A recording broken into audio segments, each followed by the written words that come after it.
ऐसे में मेरा सवाल जगविंदर पटियाल अब ये है कि ये जो किलाबंदी की गई है, ये किलाबंदी अचूक, तो फिर किसान कैसे करेंगे दिल्ली की तरफ कूच? जगविंदर, देखिए, तभी तो रोमाना कह रहा हूं सम्मान की लड़ाई है। हुआ क्या था 2020 में जो आंदोलन हुआ था, उस आंदोलन में भी मैं दिल्ली तक किसानों के साथ गया था। उस वक्त क्या था कि मोर्चेबंदी इतनी तगड़ी नहीं थी और किसानों ने उसे 5 मिनट में पलट दिया था। उस घटना से सबक लेते हुए और फिर किसान 1 साल से ज्यादा देर तक सिंघू बॉर्डर पर बैठे रहे थे। इस बार क्या हुआ है, इस बार सिक्योरिटी फोर्सेस ने कोई भी रिस्क नहीं लिया, कोई कोताही नहीं बरती, कोई कमी नहीं छोड़ी। उन्होंने तकरीबन 500 मीटर तक यानी आधा किलोमीटर तक इस तरह का जाल बुना है कि किसानों को उसको तोड़ने में वक्त लग रहा है।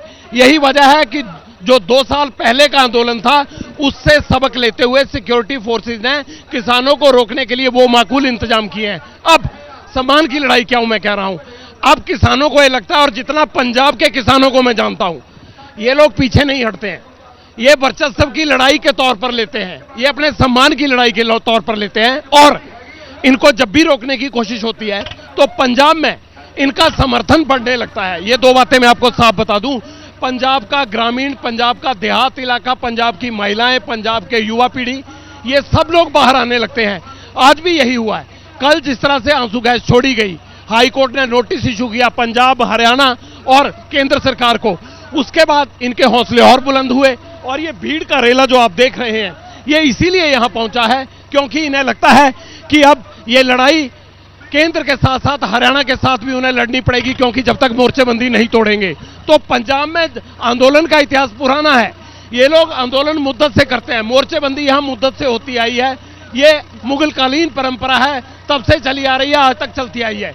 लेकिन जब भी इनको रोका गया, जब भी इनको टोका गया, जब भी इनके रास्ते में रोड़े अटकाए गए, अगर हम मुगलों के टाइम में देखें तो बघेल सिंह ने किस तरह से दिल्ली पर जाके फतेह हासिल की थी। ये तमाम लोग उसी विचारधारा से प्रेरित होकर चलते हैं। लेकिन सिक्योरिटी फोर्सेस जानती है, साफ तौर पर ये कहा जा रहा है ना जगविंदर पटियाल कि कोई भी फैसला जल्दबाजी में नहीं लिया जा सकता।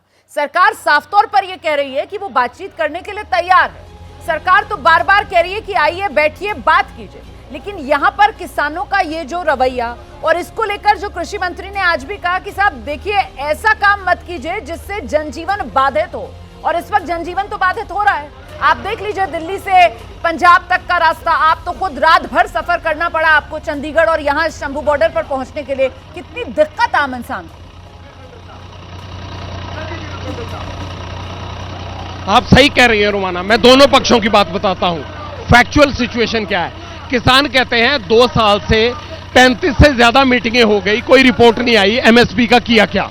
दूसरी तरफ सरकार कहती है, सरकार की बात भी जायज है, कि अगर एमएसपी देते हैं, इतने बड़े स्तर पर देते हैं, इतनी फसलों पर देते हैं, तो देश की जीडीपी का आधा हिस्सा उसी में निकल जाएगा। 17 लाख करोड़ रुपए थोड़े नहीं होते हैं। दूसरी बात, सरकार का कहना है कि 8% लोग ही एमएसपी का लाभ ले पाते हैं जो किसान हैं। दूसरी तरफ किसानों का यह कहना है कि ये सब चीजें पता थी तो हमसे 2 साल पहले वादा क्यों किया था, हमें आपने ये आश्वासन क्यों दिया था कि कानून बना देंगे, आपने कमेटी क्यों बनाई थी। तीसरी बात, वो कहते हैं कि हम पंजाब में धरने देकर थक गए, ट्रेन रोककर थक गए, आपको कोई फर्क नहीं पड़ता, आपने कुछ नहीं किया, अब दिल्ली कूच के अलावा हमारे पास कोई चारा नहीं है। आखिरी सवाल ये उठता है जो मेरे जहन में भी था कि भैया आप जब लोकसभा का चुनाव नजदीक है तब ये मौका क्यों चुना। किसानों का ये कहना है कि भैया अगर लोकसभा के टाइम नहीं करेंगे तो कब करेंगे। और क्या हमने जब ट्रेनें रोकी थी पंजाब में तब तो लोकसभा का चुनाव नहीं था। राज्य सरकार को बोलते हैं आप केंद्र से बात करो, केंद्र सरकार राज्य सरकार की सुनती नहीं, ये आपस में लड़ते रहते हैं और हमारे साथ जो वादे होते हैं वो पूरे नहीं होते। सवाल सिर्फ इस बात का है कि वादा खिलाफी हुई या नहीं हुई। अगर वादा खिलाफी हुई तो बैठकर उसका हल कैसे होगा, इसमें कोई दो राय नहीं है।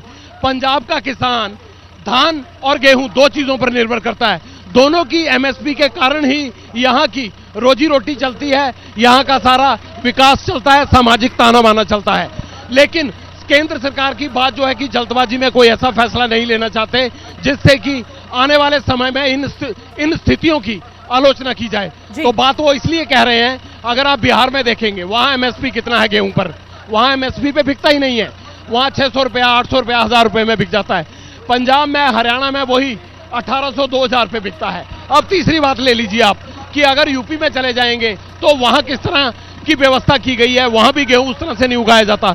पर सवाल यह है कि अगर पंजाब में डाइवर्सिफिकेशन करवानी है, अगर बाकी तमाम फसलों को यहां तरजीह देनी है, पानी को बचाना है, तो बाकी फसलों पर एमएसपी तय करनी पड़ेगी। लेकिन यहां किसान ये आरोप लगाता है कि जिन बाकी फसलों पर एमएसपी तय की है, आप ये एक नजर मार के देख लीजिए, क्या मक्का, क्या सरसों, क्या बाकी मूंग की दाल, ये सब चीजें क्या एमएसपी पे खरीदी जाती हैं।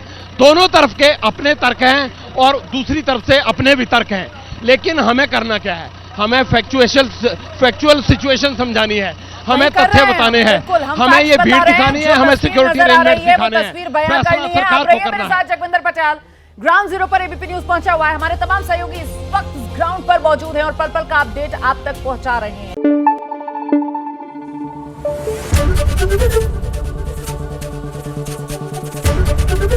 एबीपी न्यूज आपको रखे आगे।